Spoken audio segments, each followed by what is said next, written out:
V D സതീശൻ്റെ ഇടതുപക്ഷത്തെ സംബന്ധിച്ച് ഗൗരവമുള്ള ചർച്ച ആവശ്യമുള്ള ഒന്നാണത്. ഒരു ജാഥയിൽ പറഞ്ഞിട്ട് അവസാനിപ്പിക്കേണ്ട കാര്യമല്ല. അടിയന്തരാവസ്ഥ പ്രഖ്യാപനം നടത്തിയത് കോൺഗ്രസ്സാണ്. അത് എന്ത് അടിയന്തരാവസ്ഥ എന്നുള്ളതിനെ സംബന്ധിച്ചിടത്തോളം ഞാനിപ്പോൾ വിശദീകരിക്കേണ്ട കാര്യമില്ല. രാജ്യത്ത് എല്ലാവർക്കും അറിയാം, ലോകത്തറിയാം. അത് എന്ത് ഇടതുപക്ഷത്തിൻ്റെ ഭാഗമാണ്? കോൺഗ്രസിൻ്റെ. 1957 അധികാരത്തിൽ വന്ന ഗവൺമെൻറ്റിന് 59 വിമോചന സമരം നടത്തിയിട്ടാണ്. അന്ന് ഇന്ദിരാഗാന്ധിയുണ്ട്, നെഹ്റു ഉണ്ട്, എല്ലാവരും ഉണ്ട്. അവരെല്ലാം കൂടി ചേർന്ന് ഒഴിവാക്കിയത്. ഏത് ജനാധിപത്യ സംവിധാനത്തിൻ്റെ ഭാഗമായിട്ടാണ്? അമേരിക്കൻ സിഐയോട് പണം വാങ്ങിയിട്ടാണ് ആ സമരം ശക്തിപ്പെടുത്തിയത് എന്ന് വയലാർ രവി ഉൾപ്പെടെയുള്ളവർ പറഞ്ഞിട്ടുണ്ട്. എന്ത് ഇടതുപക്ഷത്തിൻ്റെ ഭാഗമായിട്ടാണ്?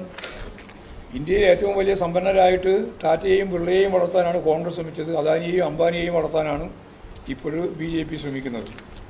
രാജ്യത്തെ സമ്പത്തിൻ്റെ 20% സമ്പത്ത് 5 ആളുടെ കയ്യിലാണ്. ഇത് നിങ്ങളുടെ ഭരണകൂടം കൈകാര്യം ചെയ്ത് നിങ്ങളുടെ കാലത്ത് തുടങ്ങിയതാണ്. ഇപ്പോൾ ഉണ്ടായതല്ല. 80% സമ്പത്ത് യഥാർത്ഥത്തിൽ ഒരു 10% കയ്യിലാണ് ഇന്ത്യയിലുള്ളത്. 50% ജനങ്ങൾക്ക് അവരുടെ കയ്യിലുള്ളത് 3%. നിങ്ങൾ എന്ത് ഇടതുപക്ഷ? വലതുപക്ഷത്തിൻ്റെ അങ്ങേയറ്റത്തെ വലതുപക്ഷമാണ് കോൺഗ്രസ്. കോൺഗ്രസും അതെ, BJPയും അതെ. ഒരേ വർഗത്തിൻ്റെ നിലപാട് സ്വീകരിക്കുന്നവരാണ്. നിങ്ങൾ എടുത്തുകൊണ്ടിരിക്കുന്ന സമീപനം മുഴുവൻ അതാണ്. കർഷക തൊഴിലാളിക്ക് പെൻഷൻ കൊടുക്കാൻ തീരുമാനിച്ചപ്പോൾ അന്ന് കരുണാകരനാണ് പറഞ്ഞത് ഉൽപ്പാദനക്ഷമതയില്ല, കൊടുക്കാൻ പാടില്ല, പാവങ്ങളോട് പരിഹാസിയാണ്.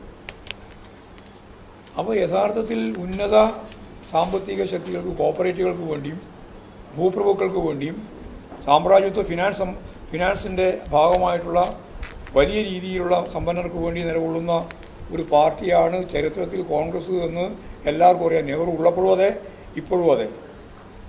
അതിൻ്റെ തന്നെ വേറൊരു ഭാഗമാണ് BJP. ഒരേ വർഗ നിലപാടാണ്. ഭരണവർഗം എന്ന് പറഞ്ഞാൽ കോൺഗ്രസും BJPയും ചേർന്നതാണ്. അല്ലാണ്ട് ഭരണം നടത്തുന്ന പാർട്ടി എന്ന രീതിയിൽ മാത്രമേ, റൂളിംഗ് പാർട്ടി എന്ന രീതിയിൽ മാത്രമേ BJPയെ വേർതിരിക്കേണ്ടിയുള്ളൂ. രണ്ടും ഒരേ വർഗത്തിൻ്റെ താല്പര്യം സംരക്ഷിക്കുന്ന, ഒരേ വർഗ ഘടനയ്ക്ക് വേണ്ടി പ്രവർത്തിക്കുന്ന 2 പാർട്ടികളാണ് ഭരണവർഗ പാർട്ടി എന്ന് ഞങ്ങൾ പറയുന്നത്. അതാണ് കോൺഗ്രസും BJPയും. അതിനെതിരായിട്ട് പൊരുതുന്ന ഏറ്റവും പ്രധാനപ്പെട്ട പ്രസ്ഥാനങ്ങളാണ് ഇടതുപക്ഷ പ്രസ്ഥാനങ്ങൾ. കമ്മ്യൂണിസ്റ്റ് പാർട്ടി ഉൾപ്പെടെ ഉള്ള ഇടതുപക്ഷ ജനാധിപത്യ ശക്തികൾ. അതിനു പകരം വാചകം കൊണ്ട് ഇടതുപക്ഷമാവില്ല. വാചകം പറഞ്ഞ് ഇടതുപക്ഷമാവാനാണ് ഇപ്പോൾ വി ഡി സതീശൻ ശ്രമിച്ചുകൊണ്ടിരിക്കുന്നത്. നെഹ്റു ഇടതുപക്ഷ ആഭിമുഖ്യമുള്ള നിലപാടുകളൊക്കെ സ്വീകരിച്ചിട്ടുണ്ട് എന്ന് പറയാൻ നമുക്ക് സാധിക്കും. കാരണം അദ്ദേഹത്തിൻ്റെ രചന, അദ്ദേഹം എഴുതിയിട്ടുള്ള 2 പ്രമുഖമായ ഗ്രന്ഥങ്ങളുണ്ട്. അത് അദ്ദേഹം പ്രധാനമന്ത്രിയാകുന്നതിന് മുമ്പ് എഴുതിയതാണ്. 2 പുസ്തകം എന്ന് പറയുന്നത്, ഒന്ന് ഇന്ത്യയെ കണ്ടെത്തലാണ്. ഒരച്ഛൻ മകൾക്ക് അയച്ച കത്തൊക്കെ അതിൽ ഉൾച്ചേർന്നിരിക്കുകയാണ്. അതുപോലെ തന്നെ നമുക്ക് അറിയുന്നത് പോലെ വളരെ പ്രധാനപ്പെട്ട ചരിത്രാവലോകനം. ആ 2 പുസ്തകമുണ്ട്. ആ 2 പുസ്തകവും വൈരുദ്ധ്യാത്മക ഭൗതികവാദത്തിൻ്റെ പ്രയോഗമായ ചരിത്രപരമായ ഭൗതികവാദത്തെ അടിസ്ഥാനപ്പെടുത്തി അദ്ദേഹം രചിച്ചതാണ്. അതിപ്പോൾ എത്ര കോൺഗ്രസ്സുകാർക്ക് അറിയാൻ നമുക്കറിയില്ല.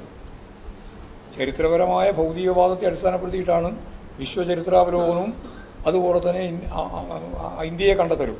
ആ 2 പുസ്തകവും എല്ലാ രചനകളും അങ്ങനെയായിരുന്നു. അദ്ദേഹത്തിന് മാർക്സിസ്റ്റ് ധാരയെ നല്ലതുപോലെ കൈകാര്യം ചെയ്യാൻ കഴിഞ്ഞിട്ടുള്ള ഒരു ചരിത്രകാരൻ കൂടിയാണ് ജവഹർലാൽ നെഹ്റു. ആ ജവഹർലാൽ നെഹ്റുവിൻ്റെ ഇടതുപക്ഷ ആശയം എന്ന് പറഞ്ഞിട്ടാണ് ഇപ്പോൾ ഇവിടെ ഈ വി ഡി സതീശൻ നടക്കുന്നത്. സത്യം പറഞ്ഞാൽ വി ഡി സതീശനും ഇവിടെ ഇന്ന് അതിനെ പിൻപറ്റി നടക്കുന്നു എന്ന് പറയുന്നവരും നെഹ്റുവിസത്തെ പറ്റി പഠിക്കുന്നേ ഇല്ല, മനസ്സിലാക്കുന്നേ ഇല്ല. അതുമായി ബന്ധപ്പെട്ട ഒരു കാര്യവും അവർ പ്രയോഗിക്കുന്നുമില്ല. പൂർണ്ണമായിട്ടും കുത്ത മുതലാളിമാർക്കും ഭൂപ്രഭുത്വന്മാർക്കും സാമ്രാജ്യത്വ സാമ്പത്തിക ഫിനാൻസ് മൂലധനത്തിനും വേണ്ടിയിട്ട് ഉള്ള വർക്ക് നടത്തുന്നവരാണ് അവർ.